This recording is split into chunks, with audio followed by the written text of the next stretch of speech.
అనేటువంటి గండ్ర మోహన్ రావు ఉన్నారు, ఆయనతో మాట్లాడదాం. సార్, ఏంటి వాళ్ళు ఇచ్చినటువంటి తీర్పు సారాంశం?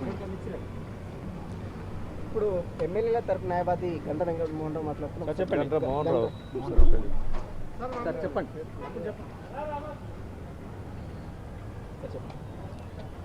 సుదీర్ఘ వాదనలు విన్న తర్వాత ఈరోజు హైకోర్టు దాన్ నాగేంద్ర గారు, తెల్లం వెంకట్రావు గారు, తర్వాత కడియం శ్రీహరి గారి మీద ఏమైనా డిస్క్వాలిఫికేషన్ పిటిషన్స్ ఇప్పటివరకు స్పీకర్ గారు నిర్ణయం తీసుకోలేదు. నిర్ణయం తీసుకోవడమే కాకుండా ఇప్పటివరకు నోటీస్ కూడా ఇవ్వలేదు వాళ్ళకు. కాబట్టి speaker intention is to delay the proceedings అన్న దాని మీద హైకోర్టు రావడం జరిగింది. ఎందుకంటే సుప్రీంకోర్టు కేశవ మహాచంద్ కేసులో స్పీకర్ గారు 3 నెలల్లో డిసిషన్ తీసుకోవాలని ఒక జడ్జిమెంట్ ఇచ్చినారు. ఆ కాన్స్టిట్యూషనల్ జడ్జిమెంట్ ఏతుందో సుప్రీంకోర్టు ఇచ్చిన జడ్జిమెంటు ఆర్టికల్ 146 కింద అన్ని అథారిటీ మీద including speaker and even high court it's binding decision. So సుదీర్ఘ వాదనల తర్వాత హైకోర్టు ఫస్ట్లీ స్పీకర్ ఇప్పటివరకు ఏ చర్య తీసుకోవడాన్ని తప్పుపట్టింది. ఎందుకంటే పిటిషన్ మేము ఏప్రిల్లో వేయడం జరిగింది, వాదనలు ఆగస్టు 7th పూర్తి అవ్వడం జరిగింది. ఇప్పటివరకు కూడా ఎటువంటి ఇన్ఫర్మేషన్ లేదు స్పీకర్ గారు చర్య తీసుకున్నా. తప్పకుండా స్పీకర్ గారు ఏ నిర్ణయం తీసుకోలేదు కాబట్టి high court has got a power and also duty, constitutional duty interfere in this మ్యాటర్ని హైకోర్టు జడ్జి గారు హెల్ప్ చేసినారు. కాబట్టి తప్పకుండా ఈ డిస్క్వాలిఫికేషన్ పిటిషన్స్ ఇమీడియట్గా అసెంబ్లీ సెక్రటరీ అవుతున్నారో which acts office of the speaker should immediately place all this disqualification petitions speaker ముందు పెట్టాలి. స్పీకర్ ముందు పెట్టిన తర్వాత వితిన్ 4 వారాల లోపల స్పీకర్ గారు ఒక షెడ్యూల్ ఇవ్వాలి. ఏ రోజు ప్లీడింగ్స్ కంప్లీట్ చేయాలి, ఏ రోజు ఎవిడెన్స్ లీడ్ చేయాలి, ఏ రోజు వరకు ఆర్గ్యుమెంట్స్ తినాలి, ఏ రోజు తన నిర్ణయం ప్రకటిస్తారని. సో ఆ షెడ్యూల్ ఏదైతుందో స్పీకర్ గారి కార్యాలయము హైకోర్టు రిజిస్ట్రార్కి పంపాలని డైరెక్షన్ ఇచ్చింది. ఒకవేళ 4 వారాల్లో ఈ యొక్క షెడ్యూల్ను హైకోర్టు రిజిస్ట్రార్కి పంపకుంటే హైకోర్టు సుమోటోగా ఈ కేసును ఓపెన్ చేసి మళ్ళీ దీని మీద తదుపరి చర్య తీసుకుంటారని కూడా చెప్పినారు. తప్పకుండా we are hoping that speaker being a constitutional authority and also is holding a responsible position తప్పకుండా సుప్రీంకోర్టు జడ్జిమెంట్ లోబడి హైకోర్టు జడ్జికి లోబడి 4 వారాల్లో షెడ్యూల్ ఇస్తారు. దాని తర్వాత వితిన్ 4 to 8 వీక్స్లో దీని మీద డిసిషన్ తీసుకుంటారు నిర్ణయిస్తూ అనుకుంటున్నాము. ఒకవేళ స్పీకర్ గారు దీనిలో 4 వారాల్లో షెడ్యూల్ లేకుంటే ఇక్కడ హైకోర్టు ఇంటర్ఫియర్ అవుతుంది. తర్వాత దాని తర్వాత ఒక 8 వీక్స్ లోపల నిర్ణయం ప్రకటించకుంటే తప్పకుండా నెక్స్ట్ టైం మేము సుప్రీంకోర్టుని ఆశిస్తాం. ఈసారి హైకోర్టు ఆశించడం అయిపోయింది. సుప్రీంకోర్టు జడ్జిమెంట్స్ ఖాతరు చేయకుంటే సుప్రీంకోర్టు డోర్స్ నాక్ చేస్తాం. తప్పకుండా ఈ విషయాన్ని ముందు తీసుకొస్తాం. Now speaker is bond to take a decision within 3 months. మీ ఆర్గ్యుమెంట్స్లో అనర్హత పిటిషన్ల విషయంలో ఉమ్మడి ఆంధ్రప్రదేశ్ చరిత్రలో ఇటువంటి నిర్ణయం ఇప్పటి వరకు వెల్లడించలేదు. ఒకసారి నిర్ణయం వెల్లడించడం అంటే చాలా చారిత్రాత్మకమైనటువంటి తీర్పు అనే చెప్పాలి. సుప్రీంకోర్టు వెల్లడించింది, కానీ హైకోర్టు మాత్రం ఇప్పటి వరకు వెల్లడించలేదు. అనర్హత పిటిషన్ల విషయంలో గతంలో అనేక కోర్టులు తమ దగ్గర పెండింగ్లో ఉంచుకున్నాయి. ఎక్కడ కూడా వాదనలు పూర్తయినా కాకున్నా కూడా తీర్పు అన్నది వెల్లడించలేదు. తలసాని శ్రీనివాస్ యాదవ్ గతంలో తలసాని శ్రీనివాస్ యాదవ్ విషయంలో మాత్రం హైకోర్టు ఆ పిటిషన్ను తిరస్కరించింది, కానీ సుప్రీంకోర్టులో ఇప్పటికీ ఆ పిటిషన్ అన్నది పెండింగ్లో ఉంది. మరి ఇవాళ బీఆర్ఎస్ నుంచి గెలిచినటువంటి 3 ఎమ్మెల్యేలు కాంగ్రెస్లోకి వెళ్ళిన తర్వాత బీఆర్ఎస్ దీనికి సంబంధించి పిటిషన్లు దాఖలు చేసింది. దానికి సంబంధించినటువంటి నిర్ణయం వెల్లడించింది. ఒకసారి పిటిషనర్ లాయర్ సంతోష్ కుమార్, ఈయననే బీఆర్ఎస్కు సంబంధించినటువంటి పిటిషనర్ల తరపు లాయర్, ఆయనతో మాట్లాడదాం. ఏంటి ఇవాళ ఇచ్చినటువంటి తీర్పు ప్రధానమైనటువంటి సారాంశం ఏంటి? దీంట్లో తెల్లం వెంకట్రావు గారు, దానం నాగేందర్ గారు, తర్వాత కడియం శ్రీహరి గారు బీఆర్ఎస్ పార్టీ నుంచి గెలిచిన తర్వాత కాంగ్రెస్ పార్టీలో జాయిన్ కావడం జరిగింది అఫీషియల్గా. It amounts to disqualification. దాన్ని ఛాలెంజ్ చేస్తూ ఇమీడియట్గా within no time we have filed disqualification petition before the speaker అండి. స్పీకర్ గారు డిస్క్వాలిఫికేషన్ రిసీవ్ చేసుకోలేదు, దాంట్లో నోటీసులు కూడా ఇష్యూ చేయడం జరగలేదండి. దాన్ని ఛాలెంజ్ చేస్తూ ఇమీడియట్గా హైకోర్టులో రిట్ పిటిషన్స్ ఫైల్ చేస్తాం in the month of April. Court notices issue చేసిన తర్వాత ఈవెన్ ఆఫ్టర్ 4 months కూడా స్పీకర్ గారు నోటీసెస్ ఏ పార్టీ కూడా నోటీసెస్ ఇష్యూ చేయలేదండి. దాన్ని ఈరోజు హైకోర్టు చాలా తీవ్రంగా తప్పు పట్టింది. Constitutional mandate of the 10th schedule speaker గారు ఇమీడియట్గా నోటీసులు ఇష్యూ చేసి మ్యాటర్ని అడ్జుడికేట్ చేయాలి, కానీ అలా చేయకుండా మ్యాటర్ని డాడ్జ్ చేస్తూ పెండింగ్లో పెట్టడం జరిగింది. కాబట్టి హైకోర్టు సుప్రీంకోర్టు జడ్జిమెంట్స్ని మళ్ళీ ఉటంకిస్తూ తప్పకుండా within time frame within 4 weeks లోపల ఇష్యూ అడ్జుడికేట్ చేయాలి, షెడ్యూల్ అనేది ఫిక్స్ చేయాలి, ఆ షెడ్యూల్ని రిజిస్ట్రార్ గారి ముందు ప్లే చేయాలని చెప్పి సుప్రీంకోర్టు జడ్జిమెంట్స్ని మళ్ళీ రీట్రేట్ చేస్తూ ఈ జడ్జిమెంట్ పాస్ చేయడం జరిగిందండి. తప్పకుండా స్పీకర్ గారు ఈ disqualifying petitions within time frame ఈ రోజే సెక్రటరీ స్పీకర్ ముందు ఉంచాలా ఫోర్త్ విత్ అని ఆ పిటిషన్స్ ఫోర్త్ విత్ అని చెప్పడం జరిగిందండి. హైకోర్టు జడ్జిమెంట్లో స్పష్టంగా చెప్పడం జరిగిందండి. Fourth with secretary has to place the record everything before the speaker. Fourth with అండి. ఇమీడియట్గా చేయాలండి. షెడ్యూల్ ఏ విధంగా ఉంటుందండి? షెడ్యూల్లో నోటీసులు ఇష్యూ చేయడం జరుగుతుందండి. తర్వాత డాక్యుమెంట్స్ మార్కింగ్ ఉంటుందండి. ఎవిడెన్స్ రీడ్ చేస్తారు. ఈ కేసులో స్పెసిఫిక్ ఏంటంటేనండి, దానం నాగేందర్ గారు ఎవరైతే టీఆర్ఎస్ పార్టీ తరఫున గెలిచారో బీఆర్ఎస్ తరఫున, వారు కాంగ్రెస్ పార్టీ తరఫున బీఫామ్ తీసుకొని సికింద్రాబాద్ ఎంపీగా కంటెస్ట్ చేయడం జరిగింది. ఈ కేసులో ఫర్దర్గా ఎవిడెన్స్ ఏది అవసరం లేదు. Record is everything is clear. Release చేసిన తర్వాత అక్కడ కూడా వాదనలు జరుగుతాయండి. బట్ స్పెసిఫిక్గా దానం నాగేందర్ గారి కేసులో ఫర్దర్ ఎవిడెన్స్ కూడా అవసరం లేదని చెప్పి సుప్రీంకోర్టు చాలా జడ్జిమెంట్లో చెప్పడం జరిగిందండి. తర్వాత ఈ క్యాండిడేట్స్ ఎవరైతే ఉన్నారో, ఈ డిస్క్వాలిఫైడ్ క్యాండిడేట్స్ ఎవరైతే పిటిషన్స్ వేసామో, వాళ్ళు లోక్సభ ఎలక్షన్లలో కాంగ్రెస్ పార్టీ తరఫున క్యాంపెయిన్ చేయడం జరిగిందండి. ఆ ఎవిడెన్స్ అంతా కూడా మేము స్పీకర్ గారి ముందు ప్లే చేశాము. కాబట్టి విత్ ఇన్ టైం ఫ్రేమ్ లోపల ఈ స్పీకర్ గారు నిర్ణయం తీసుకుంటూ సుప్రీంకోర్టు జడ్జిమెంట్ ఫాలో అవుతూ కాన్స్టిట్యూషనల్ మ్యాండేట్ స్పిరిట్ని అప్లిఫ్ట్ చేయడానికి ఆర్డర్స్ పాస్ చేస్తారని చెప్పి మేము భావిస్తున్నామండి. అంటే ఎలా ఉంటుంది ఆ వాదనలు? ఎవరు చేయాలి? స్పీకర్ ముందు వాదనలు ఎవరు వినిపించాలి? మేము మా తరపున రికార్డ్ అంతా కూడా స్పీకర్ గారి ముందు ప్లే చేయడం జరిగిందండి. స్పీకర్ గారు అడ్జుడికేట్ చేసి వాళ్ళకి నోటీస్ ఇష్యూ చేసిన తర్వాత వాళ్ళ నుంచి కౌంటర్స్ ఏమైనా ఫైల్ చేసి if any they wish to file counters, అది తీసుకున్న తర్వాత డాక్యుమెంట్స్ మార్కింగ్ అయిన తర్వాత స్పీకర్ గారు ఆర్డర్ పాస్ చేస్తారండి. బట్ ఇది స్పెసిఫిక్ కేసు అండి. దీంట్లో evidence is everything is on record అండి. సరే, దానం నాగేందర్ విషయంలో ఎవిడెన్స్ ఉంది.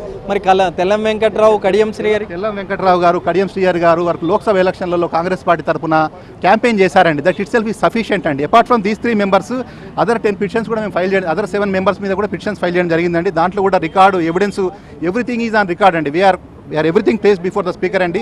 Speaker has to take a decision immediately to uplift the 10th schedule of the constitution అండి. ఉమ్మడి ఆంధ్రప్రదేశ్ చరిత్రలో ఇటువంటి నిర్ణయం ఎప్పుడు ఫస్ట్ ఆఫ్ ఇట్స్ కైండ్ అండి. ఎందుకంటే 2021లో సుప్రీంకోర్టు జడ్జిమెంట్ వచ్చిన తర్వాత ఆ జడ్జిమెంట్ బేస్ చేసుకొని మేము కేసు ఫైల్ చేయడం జరిగిందండి. ఒకసారి సుప్రీంకోర్టు జడ్జిమెంట్కి సంబంధించి చెప్తారా? అంటే మణిపూర్ విషయంలో, మణిపూర్ జడ్జిమెంట్లో సుప్రీంకోర్టు ఆర్టికల్ 141 ఇన్వోక్ చేస్తూ స్పష్టంగా చెప్పడం జరిగిందండి. దాంట్లో నోటీసెస్ ఇష్యూ చేసిన తర్వాత విత్ ఇన్ 3 months లోపల అడ్జుడికేట్ చేయాలి. From the date of filing 1 day కూడా ఆ డిఫెక్టెడ్ ఎమ్మెల్యేస్ ఉన్నారో వాళ్ళు కంటిన్యూ కావటం లేదు. It is against the constitutional spirit అని చెప్పడం జరిగిందండి. ఆ జడ్జిమెంట్ని మేము జడ్జి గారి ముందు ప్లేస్ చేశామండి. ఆ జడ్జిమెంట్ కన్సిడర్ చేసిన తర్వాతనే ఈరోజు ఈ ఆర్డర్ పాస్ చేయడం జరిగిందండి. కానీ ఒకవేళ ఈ హైకోర్టు తీర్పును స్పీకర్ కార్యాలయం చేయకుండా, దాన్ని అమలు చేయకుండా మళ్ళీ రిట్ అప్పీల్కి వెళ్ళే అవకాశం ఉంటుందా?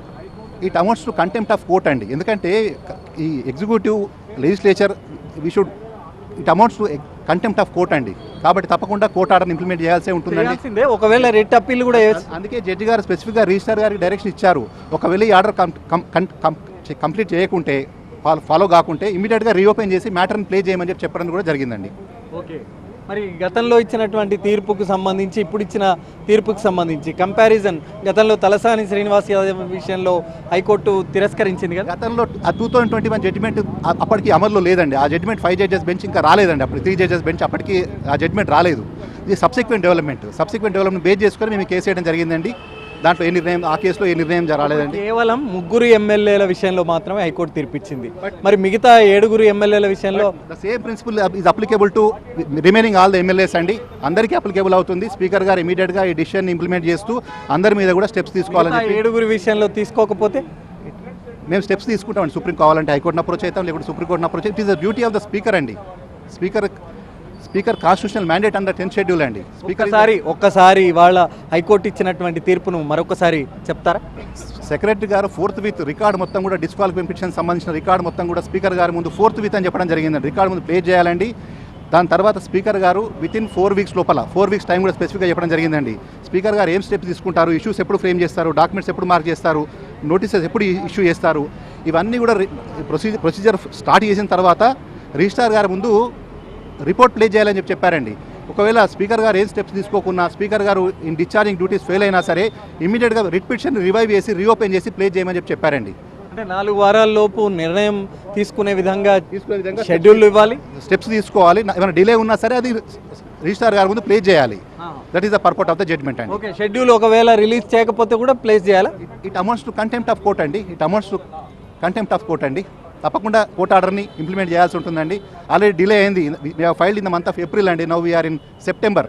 ఓకే, ఏ రకంగా మీ వాదనలు వినిపించారు పిటిషనర్ల తరపున డాక్యుమెంట్స్ అన్ని కూడా ప్లే చేయడం జరిగిందండి. ఏ రోజు వాళ్ళు దానం నాగేందర్ గారు కడియం శ్రీహరి గారు, తెల్లం వెంకట్రావు గారు ఏ రోజు వాళ్ళ పార్టీలో జాయిన్ కావడం జరిగింది. వాళ్ళ ఏఐసీసీ ఇన్ఛార్జ్ దీపదాస్ మున్షి గారితో, రేవంత్ రెడ్డి గారితో, కన్సర్న్ ఇంకా వేరే ఎమ్మెల్యేస్తో కానీ ఎప్పుడు మీటింగ్లో కాంగ్రెస్ పార్టీ కండువా కప్పుకోవడం జరిగింది. తర్వాత ఏ మీటింగ్లలో వాళ్ళు పార్టిసిపేట్ అవ్వడం జరిగింది. తర్వాత లోక్సభ ఎలక్షన్లలో క్యాంపెయిన్ చేయడం జరిగిందో అవన్నీ కూడా ఎవ్రీథింగ్ ఈజ్ ఆన్ రికార్డ్ అండి. వీ హ్యావ్ జడ్జి గారి ముందు, కోర్టు ముందు అన్ని ప్లే చేయడం జరిగిందండి. అవన్నీ అడ్జుడికేట్ చేసిన తర్వాతనే ఈరోజు ఈ తీర్పు రావడం. అడ్వకేట్ జనరల్ ఒక వాదన బలంగా వినిపించారు, స్పీకర్ను ఆదేశించే అధికారం కోర్టులకు ఉండవు అనేటువంటి విషయం చెప్పారు. But in way of subsequent developments అండి, సబ్సిక్వెంట్ జడ్జిమెంట్స్ అండి, ఇట్ ఈస్ నో లెస్ రెసిటిగ్రా అండి. Already supreme court judgement number of judgements ఉన్నాయండి. స్పీకర్కు డైరెక్షన్ ఇచ్చే కాంపిటెన్సీ ఆర్టికల్ 226 కింద హైకోర్ట్స్ కానీ సుప్రీంకోర్టు కానీ ఉంటుందండి. ఇట్స్ క్లియర్ అండి, law is very very clear. Sundaram చెప్పిన వాదనలో ఏంటి మెయిన్ పాయింట్ ఏంటి? ఆర్ఎం సుందరం గారు సీనియర్ కౌన్సిల్ గారు దీంట్లో అప్పేర్ కావడం జరిగిందండి. ఆర్ఎం సుందరం గారు కూడా speaker is bound to act upon the disqualification petition with in time frame work అని చెప్పి కోర్టుకు రిపోర్ట్ చేయడం జరిగిందండి. సుప్రీంకోర్టు జడ్జిమెంట్స్ కూడా నెంబర్ ఆఫ్ జడ్జిమెంట్స్, కియోటా హోలోహా నుంచి రీసెంట్ జడ్జిమెంట్స్ కూడా బాంబే జడ్జిమెంట్ వరకు మొత్తం కోర్టు చేయడం జరిగిందండి. అవన్నీ కన్సిడర్ చేసిన తర్వాతనే ఈరోజు హైకోర్టు ఈ ఆర్డర్ పాస్ చేయడం జరిగిందండి. ఓకే, గండ్ర మోహన్ రావు వాదనలు వినిపించారు పిటిషనర్ తరఫు నుంచి. ఆయన కూడా తన వాదనలు చెప్తున్నటువంటి పవర్ ఉన్నప్పుడు హైకోర్టుకు స్పీకర్ గారి డిసిషన్ యాక్షన్ తీసుకునే పవర్ ఉండదా అండి? పార్లమెంట్ యునానిమస్గా పాస్ చేసిన యాక్టే కొట్టేస్తుంది high court. If it's contrary to the constitution, they are the ultimate arbitrators of the constitution. Speaker is a small person before the High Court. Doesn't mean that High Court is giving respect to him because he is a speaker. Doesn't mean that he is above the High Court. He is bound by the High Court directions. And if he does not act, he may be disqualified by the High Court also. Why not? Thank you, sir. ఉమ్మడి ఆంధ్రప్రదేశ్లో ఇటువంటి తీర్పు అన్నది మనం చూడలేదు. మరి మొదటిసారి high court తీర్పిచ్చింది. మరి పిటిషనర్ల తరపున లాయర్ గండ్ర మోహన్ రావు వాదనలు వినిపించారు. మీ వాదనలు బలంగా ఉన్నాయి. ఆ రోజు వాదనలు వినిపిస్తున్నప్పుడు మీకేమనిపించింది? అప్పుడే తప్పకుండా జ్యుడిషియల్ మీద నమ్మకం ఉంది. ఈ యొక్క దేశంలో ఎన్ని వ్యవస్థలు కుప్పగూలినా కూడా జ్యుడిషియరీ అనేది తప్పకుండా ఇంకా పటిలంగా ఉంది. సిటిజన్స్ రక్షించేది కావచ్చు, కాన్స్టిట్యూషన్ అప్హోల్డ్ చేసేది, కాన్స్టిట్యూషన్ ప్రిన్సిపల్ అప్హోల్డ్ చేసేది జ్యుడిషియరీ. తప్పకుండా మాకు నమ్మకం ఉంది. తప్పకుండా మా తరఫున న్యాయం జరుగుతుంది, తీర్పు మాకు అనుకూలంగా వస్తుందని మాకు నమ్మకం ఉండే. ఆ విధంగానే వచ్చింది. తప్పు తప్పే, ఒప్పు ఒప్పే. మీకు తెలుసు, మాకు తెలుసు, వాళ్ళకు తెలుసు. Speaker cannot SIT over the flail for days and months together. Can you do that? Himachal ప్రదేశ్లో 5 కాంగ్రెస్ ఎమ్మెల్యేలు బీజేపీ క్యాండిడేట్ కోటేసినప్పుడు మన రాజ్యసభ ఎలక్షన్స్లో స్పీకర్ 48 అవర్స్లో డిస్క్వాలిఫై చేసినాడు. అక్కడ కూడా కాంగ్రెస్ గవర్నమెంటే ఉంది, ఇక్కడ కూడా కాంగ్రెస్ గవర్నమెంటే ఉంది. మళ్ళీ ఇప్పుడు లా కూడా తీసుకొచ్చినారు హిమాచల్ ప్రదేశ్లో. డిస్క్వాలిఫై చేసిన ఎమ్మెల్యేలకు పెన్షన్ కూడా ఇవ్వము.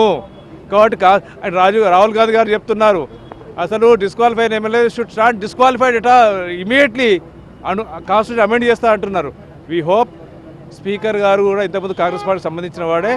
ఈ will also bound by Congress manifesto, judicial discipline, judicial order, constitution. ఒక బాధ్యతమైన పొజిషన్లో ఉన్నప్పుడు బాధ్యతగా వ్యవహరిస్తారని మేము అనుకుంటున్నాం. కానీ 2 ప్రధానమైనటువంటి పాయింట్లు అడ్వకేట్ జనరల్ తన వాదనలో వినిపించారు.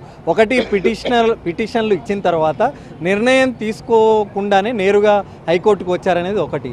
రెండోది, హైకోర్టులు కానీ ఏ కోర్టులు కానీ స్పీకర్ను ఆదేశించజాలవు అనేటువంటి విషయం చెప్పారు. దీన్ని మీరు ఎలా కౌంటర్ చేశారు?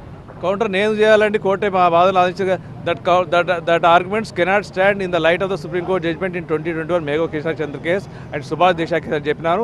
హైకోర్టు మా వాళ్ళతో ఏకీభవించింది. తప్పకుండా స్పీకర్ డిసిషన్ తీసుకోవాలని చెప్పింది. 4 వీక్స్లో షెడ్యూల్ ఇవ్వాలని చెప్పింది. మళ్ళీ ఒక షెడ్యూల్ను హైకోర్టు కూడా కమ్యూనికేట్ చేయాలని చెప్పింది. లేకుంటే హైకోర్టే సూమోటుగా డిసిషన్ తీసుకుంటా అని చెప్పి. ఒకవేళ హైకోర్టు నిర్ణయాన్ని వాళ్ళు అమలు చేయకపోతే రిట్ అప్పీల్కి వస్తే ఇప్పుడు జడ్జి గారు డిసిషన్ ఇచ్చినారు. If the decision is varied or reversed or set aside, then the consequence will follow. But as long the decision is there, as long the decision is modified, as long the decision is holds good, he has to bound by it. వాళ్ళు writ అప్పీల్కి వస్తే మేము కూడా writ అప్పీల్కి రావచ్చు. Judge గారు 3 months 1 monthలో decide చేయాలని చెప్పాల్సింది. చెప్పలేదని మేము కూడా అప్పుడు హైకోర్టుకి వచ్చే అవకాశం ఉంటుంది. మేము కూడా హైకోర్టుకి రావచ్చు. 4 వీక్స్లో షెడ్యూలే కాదు, 4 వీక్స్లో డిసైడ్ చేయాలని మేము అప్పుడు హైకోర్టుకి వస్తాం. తప్పకుండా we have also right to file a cross appeal. If they file appeal, we will also take the steps. Okay, మొత్తానికి మరి చాలా చారిత్రాత్మక కీలకమైనటువంటి నిర్ణయాన్ని హైకోర్టు వెల్లడించింది. కాబట్టి మరి హైకోర్టు నిర్ణయం ఇచ్చినటువంటి తీర్పు విషయంలో స్పీకర్ కార్యాలయం ఏ రకమైనటువంటి డిసిషన్ తీసుకుంటుంది అనేటువంటిది చూడాల్సి ఉంది. ఇది చాలా ఆసక్తి కొలిపేటువంటి పరిణామంగా మనం చెప్పొచ్చు. Out studio. అయితే శర్మ, ప్రస్తుతం పార్టీ ఫిరాయించినటువంటి ముగ్గురు ఎమ్మెల్యేలకు సంబంధించి అనర్హత వ్యవహారంపై ఈరోజు హైకోర్టు ఆదేశాలు జారీ చేసింది. సో 4 వారాల్లోగా ఒక డెసిషన్ తీసుకోవాలి, సో స్టేటస్ రిపోర్ట్ ఇవ్వాలని స్పీకర్ కార్యాలయాన్ని ఆదేశించింది. సో ఇటువంటి పరిస్థితుల్లో మరి మిగతా ఎమ్మెల్యేల సిచ్యువేషన్ ఏంటి, వారిపైన కూడా ఇటువంటి స్టేటస్ రిపోర్ట్ ఇవ్వాల్సిన అవసరం ఉంటుందా ఏంటి, ఏమనుకోవచ్చు? ఇప్పుడు మనం ఇందాకే సంతోష్ న్యాయవాది చెప్పిన దాని ప్రకారం చూసాం, మిగతా 7 విషయంలో కూడా చర్యలు తీసుకోవాలి, వాళ్ళని కూడా అనర్హులుగా ప్రకటించాలి అనేటువంటి పిటిషన్లు స్పీకర్ దగ్గర పెండింగ్లో ఉన్నాయని చెప్పారు. అంటే అవే ఇప్పుడు ఇచ్చినటువంటి తీర్పు వాళ్ళకు కూడా వర్తిస్తుంది అనేటువంటి విషయాన్ని ఆయన చెప్తూ వస్తున్నారు. కాబట్టి మరి మొదటగా దానం నాగేందర్, కడియం శ్రీహరి, తెల్లం వెంకట్రావు విషయంలో స్పీకర్ ఏం నిర్ణయం తీసుకుంటుంది అనేటువంటిది చాలా ఆసక్తి గొలిపేటువంటి పరిణామం. మరి వాళ్ళ ముగ్గురు విషయంలో ఏ చర్యలు తీసుకుంటే అవే చర్యలు ఖచ్చితంగా మిగతా 7 విషయంలో కూడా వర్తిస్తాయి. కాబట్టి మరి మొదట ముగ్గురి ఎమ్మెల్యేల విషయంలో ఏం నిర్ణయం తీసుకుంటుంది అనేటువంటిది చూడాల్సినటువంటి అంశం.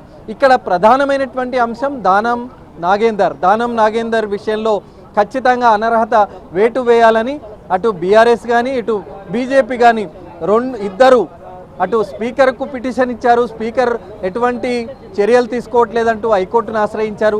అలాగే వాళ్ళు ప్రధానమైనటువంటి అంశాన్ని అందులో పేర్కొన్నారు.